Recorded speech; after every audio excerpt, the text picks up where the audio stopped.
Welcome back to Shizen Style. I'm Josh, and today we're going to talk a little bit about the 5 myths of Japanese gardens. There are a lot of myths out there, I think, and misconceptions that people have about Japanese gardens, and it's really through no fault of our own. If you haven't been exposed to traditional Japanese gardens in Japan, a lot of what we see in some of the pictures are sort of a hybrid or someone's interpretation of what a Japanese garden is, which is totally fine if you're designing your own garden or looking to explore what some of the traditional Japanese gardens are and aren't. I hope some of these garden tips will show you what to possibly stay away from. Okay, myth number 1, Torii gates.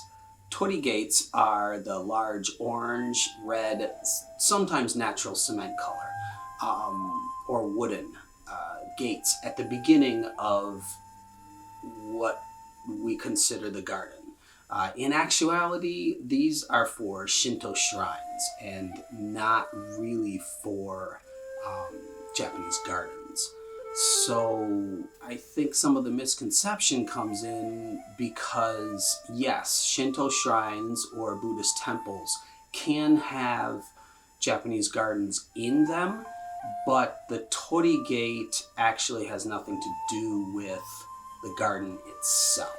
So it does represent a gateway or a passage into a sacred or special area.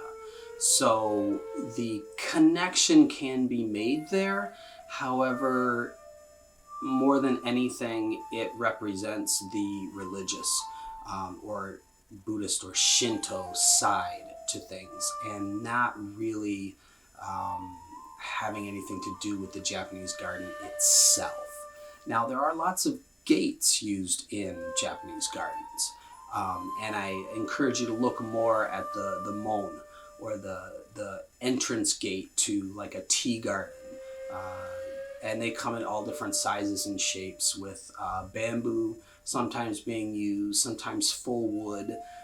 But those are much more appropriate for a garden or a secluded garden entryway. Again, signifying you are entering a special, defined, sacred space. Myth number 2. Zen Gardens. Rock gardens are very much used in a particular style of Japanese gardens, and they call them kare sansui. However, we tend to lump it into Zen gardens, when in actuality a Zen garden is connected to a Zen temple.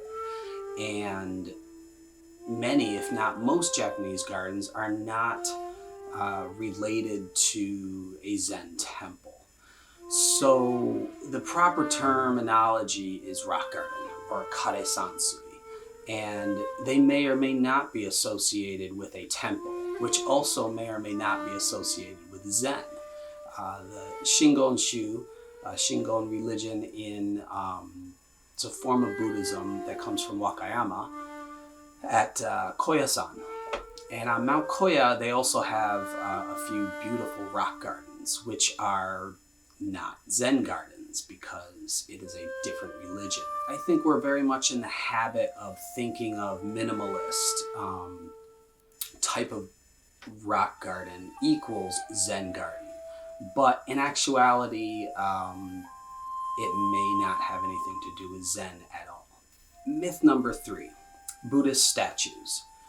So the Japanese garden really should only have essential elements that help create the beauty or the scenery or the landscape that you're trying to create an emotion or a feeling about. Buddhist statues are, again, tied to religion more than they are Japanese gardens. So although we see a lot of kichi statues of Buddha, I don't really recommend cluttering the garden with a lot of ornaments. Myth number 4. It's sort of a continuation of myth number 3, but the overuse of symbolism. So really striving for that Japanese garden look can get a bit cliche and a little overdone. So looking at some of the old gardens and really trying to mimic and create a whole scene of Buddhist statues and lanterns and bridges is a bit too cluttered for authentic Japanese gardens. You can use lanterns. Sometimes they can represent a pagoda or a temple off in the distance. But overusing them and focusing too much on the ornament takes away from the overall scene.